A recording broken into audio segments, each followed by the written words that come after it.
Hi, ನಾವಿವತ್ತು ಫೋಟೋದಲ್ಲಿರೋದು water ಮಾರ್ಕ್ನ ಹೇಗೆ remove ಮಾಡೋದು ಅಂತ ನೋಡೋಣ.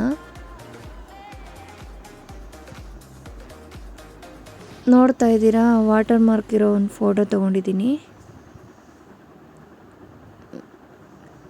ಸ್ಟ್ರೇಟಾಗಿದ್ದರೆ M2ಲಲ್ಲೇ ಮಾರ್ಕ್ ಮಾಡ್ಕೋಬೋದು. ನಾನೀಗ ತೊಗೊಂಡಿರೋದು ಲೆಸ್ಸೋ ಟೂಲು, ಎಲ್ಲಲ್ಲಿ ಲೆಸ್ಸೋ ಟೂಲ್ ತೊಗೊಂಡಿದ್ದೀನಿ. ತಗೊಂಡು ಶಿಫ್ಟ್ ಇಟ್ಕೊಂಡು ಎಲ್ಲ ಮಾರ್ಕ್ ಮಾಡ್ತಾಯಿದ್ದೀನಿ.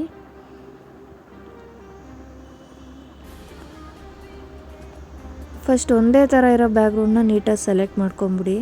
ನಾನು ಮೇಲ್ಗಡೆ ಪೂರ್ತಿ ಸೆಲೆಕ್ಟ್ ಮಾಡ್ಕೊತಾ ಇದ್ದೀನಿ.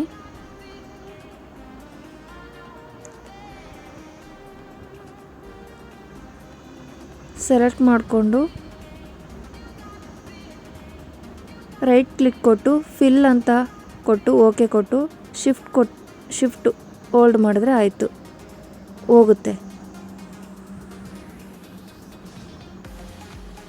ಒಂದು ಸತಿ ಹೋಯಿತು ಅಂದರೆ ನೆಕ್ಸ್ಟು ನೀವು ಲೆಸ್ಸರ್ ಟೂಲಲ್ಲಿ ಮಾರ್ಕ್ ಮಾಡಿಕೊಂಡು ಇನ್ನು ಮೇಲ್ಗಡೆ ಎಲ್ಲ ಕಂಪ್ಲೀಟಾಗಿ ಹೋಗಿದೆ.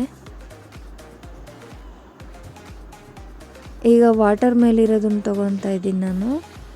ಅಲ್ಲೂ ಕೂಡ ಲೆಸ್ಸರ್ ಟೂಲಲ್ಲಿ ಮಾರ್ಕ್ ಮಾಡಿಕೊಂಡು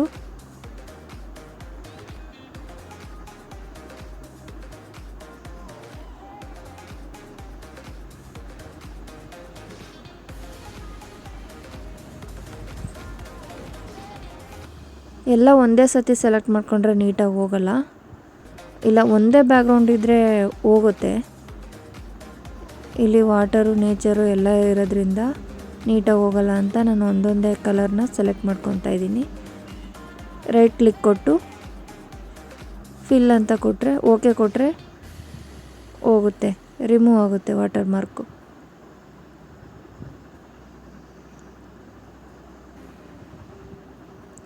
ನೋಡಿ, ಇದು ಸ್ಟ್ರೈಟಾಗಿದೆ. ನಾನು M2ಲಲ್ಲಿ ಮಾರ್ಕ್ ಮಾಡಿಕೊಂಡು ರೈಟ್ ಕ್ಲಿಕ್ ಕೊಟ್ಟು ಫಿಲ್ ಅಂತ ಕೊಡ್ತಾಯಿದ್ದೀನಿ. ಓಕೆ ಕೊಟ್ಟರೆ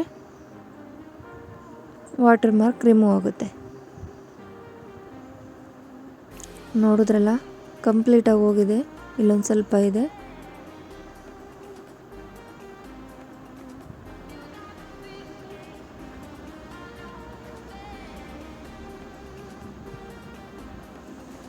ಕಾಣಿಸ್ತಾ ಇದೆ ಅಂದ್ಕೊತೀನಿ ನಿಮಗೆ.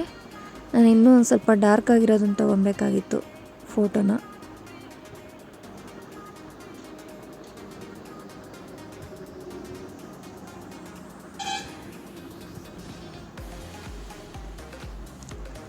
ಶಿಫ್ಟ್ ಇಟ್ಕೊಂಡು ಮಾರ್ಕ್ ಮಾಡಿಕೊಂಡು ರೈಟ್ ಕ್ಲಿಕ್ ಕೊಟ್ಟು ಫಿಲ್ ಅಂತ ಕೊಟ್ಟರೆ ಓಕೆ ಕೊಟ್ಟರೆ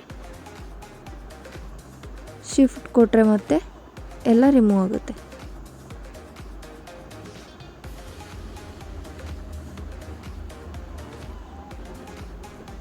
ನೋಡಿದ್ರಲ್ಲ ಫ್ರೆಂಡ್ಸ್, ಹೇಗೆ ಮಾಡೋದು ಅಂತ.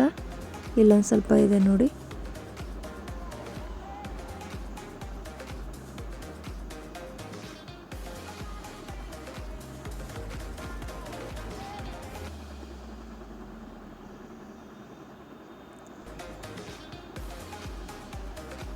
ವಿಡಿಯೋ ಇಷ್ಟ ಆಗಿದರೆ ಲೈಕ್ ಮಾಡಿ, ನಿಮ್ಮ ಫ್ರೆಂಡ್ಸಿಗೂ ಶೇರ್ ಮಾಡಿ. ಮತ್ತಷ್ಟು ವೀಡಿಯೋಸ್ಗಾಗಿ ಸಬ್ಸ್ಕ್ರೈಬ್ ಮಾಡ್ಕೊಂಡು ನೋಡಿ. Thank you.